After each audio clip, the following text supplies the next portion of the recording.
ओ, म्हणजे अर्पिता ताईंच्या सासरी इतकी वाईट कंडिशन आहे? वाईट? एक नंबरची खतरूड सासू आहे तिची.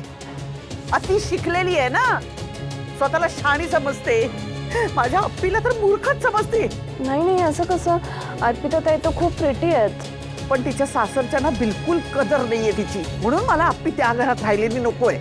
पण समरने परत पाठवून दिलं अप्पीला त्या नरकात. मी काहीच करू शकले नाही. स्वानंदीने शेवटी स्वतःच्या मनासारखंच करून दाखवलं.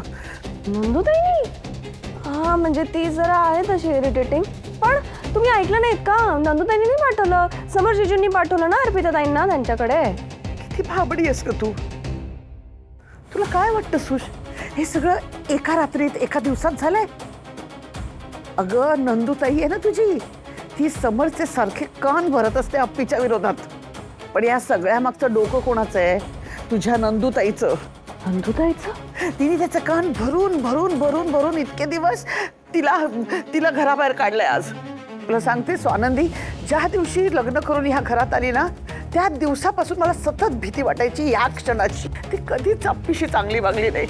सारखी काही ना काहीतरी कारण काढून तिला टोमणे मारणं, तिच्याशी भांडणं आणि तिला जाणीव करून देणं की अप्पी हे तुझं घर नाहीये, हे तुझं घर नाहीये, सासर आहे ते तुझं घर आहे. एरवी सांगत असते ना, माहेर हे पण मुलीचंच घर असतं. मोठी मोठी लेक्चर्स देते. पण अप्पीसाठी नव्हतं हे लेक्चर. अप्पी घरी आली ना की झालं, हिच्या कपाळाला आठ्या. माझ्या अप्पीला स्वतःचं माहेर परक वाटायला लागले आता. बिचारे अर्पिता ताई, सो सॅड. तुला वाटते का दया अप्पीची? पण स्वानंदीला कधीच तिच्याबद्दल दया वाटली नाही. खूप हुशारी ती पट्टी पडवली समजला, कान भरले त्याचे. आणि माझ्या अप्पीला आज घरातून बाहेर जावं लागलं. अरे बापरे, काय सांगावं. उद्या आपल्याला पण स्वानंदी अशीच या घरातून बाहेर जायला सांगेल, हकलवून देईल. म्हणजे ती तुम्हाला पण घराबाहेर काढू शकते का? मला नंतर काढेल ग, आधी तुला काढेल. मला का काढेन? आणि मला तर जायचंच नाही ना घरातून बाहेर, मला नाही काढू शकत ती. तरी बरं सुश, तुला सासू म्हणून मी मिळाले. पण मी तरी किती दिवस पुरणार ना. तू आत्तापासून ह्या घरात स्वतःचा हक्क दाखवला नाहीस, स्वतःची जागा जर बनवली नाहीस ना, तर तुला पण लवकरच घराच्या बाहेर.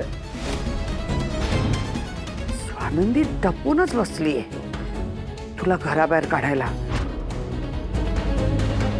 तिच्या नजरेतच दिसतं मला, तू जशी लग्न करून आलीस ना तशी ही कशी आली.